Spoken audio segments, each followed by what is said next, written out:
Do you enjoy hosting more or being on stage more, or is it kind of the same for you? They're the same to me. I think I tell people hosting, it sounds so crazy. Hosting is easier and harder at the same time. Yes, it is. And what I say about that, hosting is hard because you're responsible for the energy of the room. So that part is hard. Yes. But the easy part is it's not necessarily your job to destroy. You know what I'm saying? So that's where it's easy. So like you don't have to flame the crowd as the host. You just say I keep that energy flowing. So you got to get up there and like tell them the oxygen in yeah, the room, so you put he the, can come in with the flamethrower. I tell people I put it in basketball terms. As the host, you're the point guard. Yeah.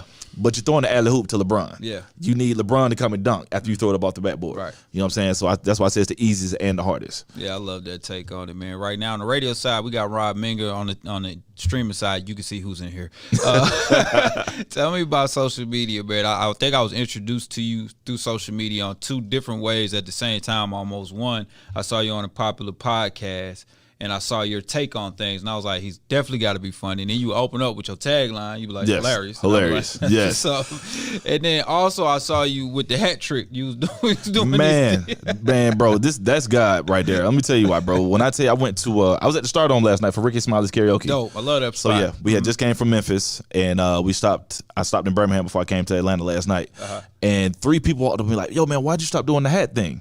And I was like, you know what? I said, my wife been fussing at me about it because I got bored with you. And you know, as content creator, you'll bore yourself. But everybody else still loves it. Yes. So you can't really stop because you're bored. And I think that was a mistake I made because I think I caught so much momentum doing that.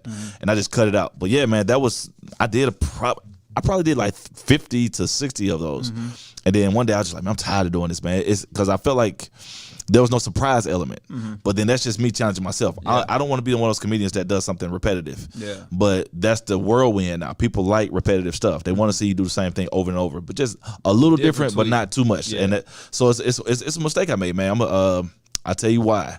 I started the hat the same time the girl with the yellow dress started. Oh, okay. We were talking about, I was doing the hat, me and her were in a movie together. She was starting a yellow dress, I was doing the hat. I stopped doing the hat, and now she's everywhere with that goddamn yellow dress on. Right. And I'm like, she got yellow dress. She don't realize she taught me a very valuable lesson. Like she didn't stop. She didn't get bored with herself. She just kept doing it, and now she's everywhere. And she's a friend of mine, Chantel. She's great. Dope. But it's like, I watched that transition as we were doing the hat and the yellow dress started at the same time. Yeah.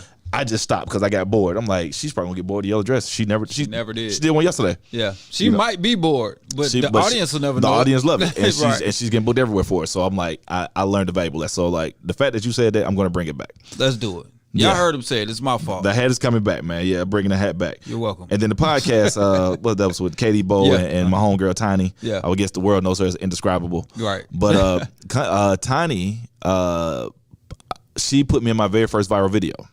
Okay. We was that the customer service video? Yes. I remember that. That's the very first viral video I was a part of because I didn't do content like that online. Yeah.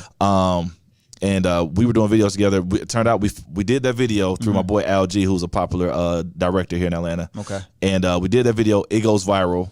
And then we found out that me and her were neighbors. We stayed, like, our neighborhoods was literally across the street from each other. Okay. And then we just, like, for 5 or 6 months, we was like, every Wednesday, we're going to get together. We're going to shoot content. Yeah. And all of our videos were popping. And then I booked Disney Cruise Lines and I left.